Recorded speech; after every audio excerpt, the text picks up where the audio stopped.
Look, I hate to break it to you, but Tuck ain't coming this year. He was supposed to be coming last year, and Michigan State failed to make a bowl game. And I'm afraid that 2023 may bring more of the same.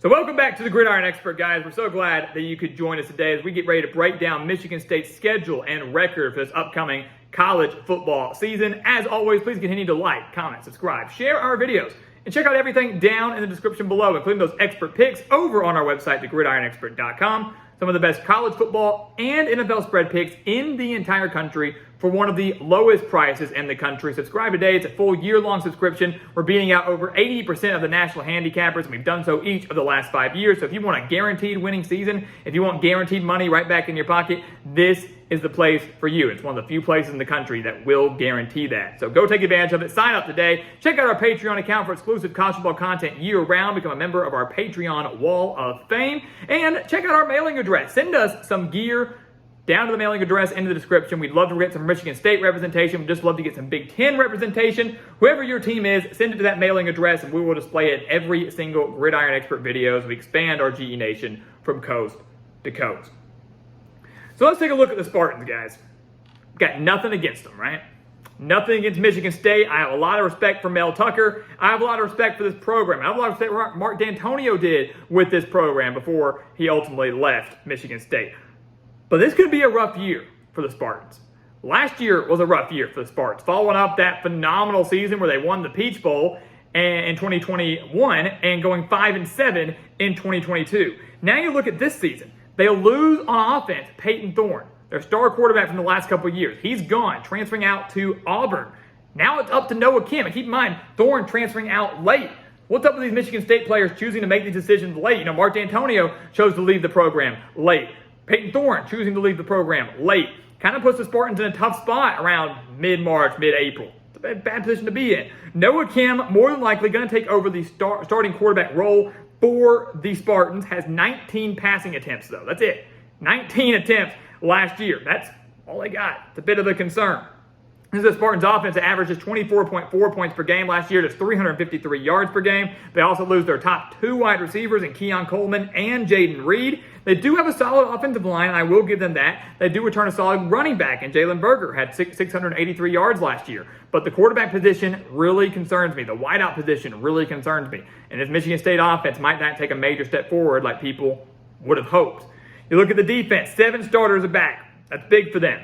But they do lose 3 of their top 4 tacklers from last year, but they return their top one. They return Cal Holiday, 120 tackles from last year. That's huge, huge for the Spartans at the linebacking position. They gave up 27.4 points per game in 2022, including 179 on the ground, 179 rushing yards per game on the ground, 238 passing yards per game. And although the secondary was much improved last year than it was in 2021 when it was the worst secondary in the country, the Spartans now lose their top 2 players from that secondary from last year. So they took a major step forward in 2022, could take a bit of a step back after losing their top 2 players.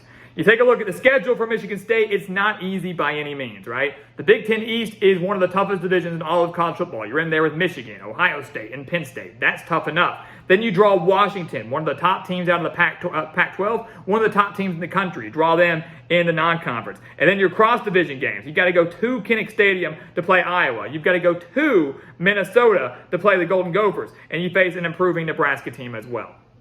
It's a brutal, brutal schedule for Michigan State. But I will tell you, I think the Spartans start 2-0. They work out the kinks offensively. Noah Kim gets his feet wet against Central Michigan and Richmond. They kind of figure out how to get things going on offense. And a 2-0 start's exactly what they need to ease themselves into what is just a brutal final 10 games. They start that stretch against Washington, where I think they take their first loss of the year. Last year, Spartans were a fringe top 10 team, made the trip to Seattle to play a Washington team that no one really knew too much about. And Washington made a statement last year, beating the Spartans 39-28 in a game that was not nearly as close as the final score indicated. The Spartans defense gave up 503 yards to the Huskies. 503 yards, including 397 through the air. Now they're facing an even better Washington team, one that does return Michael Penix, one that does return their top 5 pass catchers, one that does return 8 starters on defense, a Washington team that has college football playoff aspirations. I do not see this Michigan State defense being able to handle that electric of an offense, and I don't see this Michigan State offense having much success against a very, very, very underrated Washington defense. They've got home field advantage. East Lansing's going to be rocking. Should be, if you're welcoming in a top 10 team. They're not going to have enough to beat the Huskies. They go up to 2-1. Then they take on Maryland. This is a very pivotal game for the Spartans this year. It's one of those things where if they want to go bowling, they might need to beat Maryland. I'm not saying if they lose, they don't go bowling. If they win, they do. But Maryland's a very winnable game at home that they really need to help that resume, help that win total. Face the Terrapins team they lost to by 14 points last year, 27-13. Another game where, like Washington, the score really doesn't indicate how bad the game really was. Spartans gave up 489 yards in that game, allowed 314 passing yards. Talia Tagovailoa returns to lead the Terrapins passing attack, and they're loaded. His top 2 pass catchers are back. All of their top rushers are back, led by Roman Hemby.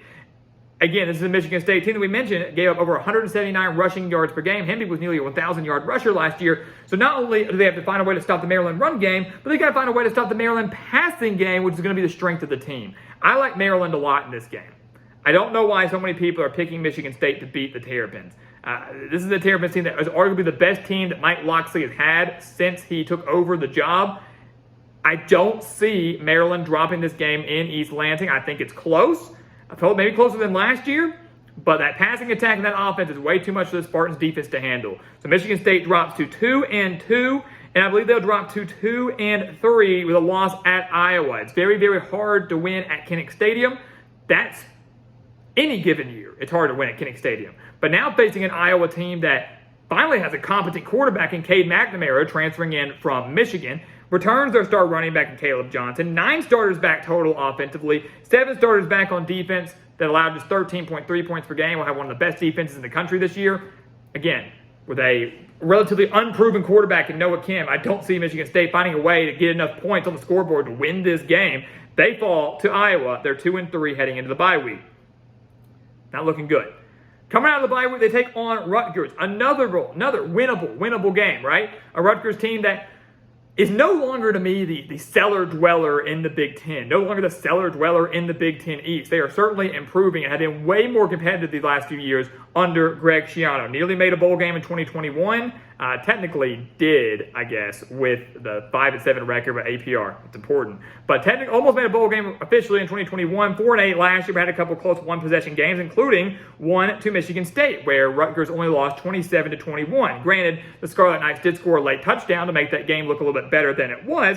But keep in mind, this Michigan State defense still gave up nearly 500 yards of offense to that Rutgers offense. A Rutgers offense that was dealing with a beat-up quarterback in Gavin Wimsatt. He was not 100% down the stretch last year. Now, he should be. Gavin Wimsatt in his sophomore year, a dual-threat quarterback with a great arm, should be fully healthy for Rutgers this year.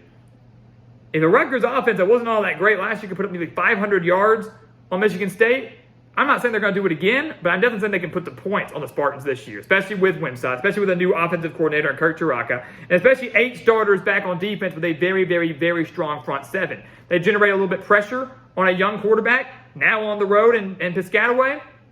I don't know if I see it.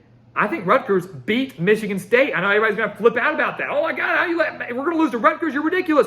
It's not, though. It's not. You only won by 6 last year. You allowed nearly 500 yards. Your defense wasn't all that great, and Rutgers is improving year by year by year, and this is arguably the best team Schiano has had, and they have home field advantage. Give me the Scarlet Knights. They lose to Michigan in dominating fashion. I don't think there's much to talk on there. You lost 29-7 to Michigan last year, and then you had that brawl in the tunnel afterwards, which was a horrible act by Michigan State. It was a horrible moment, a horrible way to end such a historic rivalry game. It wasn't a great game, but still, you've got to control yourself. You've got to keep your composure. You just can't be having that. 7 Michigan State players against 2 Michigan players. It's just, come on. It's ridiculous. I said it in our Michigan video. If you don't think that's been on the mind of Jim Harbaugh and the Wolverines since the moment that brawl ended, you're wrong. You know Michigan's been brewing on that. A Michigan team that's college football playoff contenders, the Big Ten favorite this year. They've been just brewing over that moment over and over again. Michigan is the better team from top to bottom. You add that extra incentive on top of just winning a rivalry game. That's a huge incentive enough. But you add that extra incentive to beat the brakes off their rival after what they did to them after the game. I don't think Michigan State stands much of a chance in this one. Give me the Wolverines to win big despite the Spartans hosting. I think they lose at Minnesota, a team they lost to by 27 points last year. And while, yes, Minnesota loses Muhammad Ibrahim, and they lose Tanner Morgan, Ethan Kaliak-Manis is a dangerous dual threat quarterback. Sean Tyler transfers in from Western Michigan after back-to-back 1,000-yard seasons. This is a good Minnesota team, guys, that could challenge for a Big Ten West crown. I don't think the Michigan State defense can stop the run, and that Minnesota defense will once again be one of the better ones in the Big Ten. Gave up gave up 13.8 points per game last year. Stingy against the run. I don't see them having much success, especially now on the road. So Michigan State has not won since week 2. They have dropped now 6 straight games. They are 2-6. Again, we told you the schedule is brutal. Final month of November, they've got to win out to go bowling. Don't think that's going to happen with that win against that game against Ohio State coming up. They play Nebraska, though, at home. That's a winnable game. One that I think is ripe for an upset, right? Nebraska more than likely to be favored. The Cornhuskers improving under Matt Rule, no doubt about that. But I do think Michigan State wins this game. And here's why. Here's why. This is a Michigan State team that's strong up front. This is a Michigan State team that could rely a little bit more heavily on the run. Nebraska gave up 189 rushing yards per game last year, dealing with a brand new coach, dealing with a little bit of adversity throughout the year. No doubt about that. But I think the Spartans are able to kind of rely more on that run game, take a little bit of pressure off of Noah Kim, and find a way to exploit that Nebraska defense just a little bit. Just a little bit. I think Jalen Berger has one of his better games of the year against a Nebraska team that, based on the records here, could maybe be overlooking Michigan State just a little bit. 2-6, the home crowd's still going to be rocking. I like the Spartans to get the win here. I think the defense steps up in a big way. They find a way to contain Jeff Sims. The secondary might not be great, but the Michigan State rushing defense steps up in a big way, slows down the Cornhuskers. They get a massive home win over Nebraska. It's their 3rd win of the year. Naturally, they fall to Ohio State. They've lost 7 straight to the Buckeyes, including a 29-point loss last year. On the road at Indiana, another trap game. You question the motivation for Michigan State. Neither team should be in the running for a bowl game at this point. Michigan State obviously taking out a bowl contention. Indiana more than likely would be as well. So you question the motivation. You say, well, home field advantage. Maybe we go with the Hoosiers. But I don't think so. I think Tom Allen, this is probably his last year in Bloomington. I think the Hoosiers are going to struggle mightily. A program that saw 30 seniors graduate, transfer out, whatever. A lot of players left Indiana. They're bringing in 25 transfers. I don't know how quickly they're all going to be able to gel. I do think from a coaching standpoint, from an athletic standpoint, Michigan State's the better team. I think they find a way to beat Indiana, get revenge after blowing a 17-point lead last year and losing at home in double overtime to the Hoosiers. So they clinch their 4th win over Indiana, and they fall to Penn State in a pointless game in Detroit. Why this game is being played in Detroit and not in East Lansing is beyond me. It's pointless. But it wouldn't matter. Whether it was in East Lansing, Detroit, Happy Valley, on the moon, it wouldn't matter. Penn State would beat Michigan State. Nittany Lions won 35-16 last year, and the Nittany Lions might be having something to play for, a team that's a legitimate Big Ten title and playoff contender as well.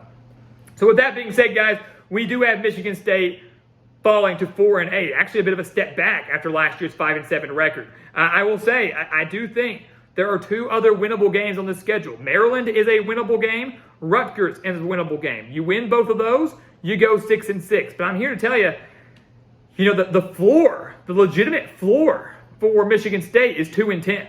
I could see them feasibly winning their first 2 and losing out. That would not shock me at all. I think it's a bit far-fetched, though. The ceiling is 6-6. I don't see this team exceeding 6 wins.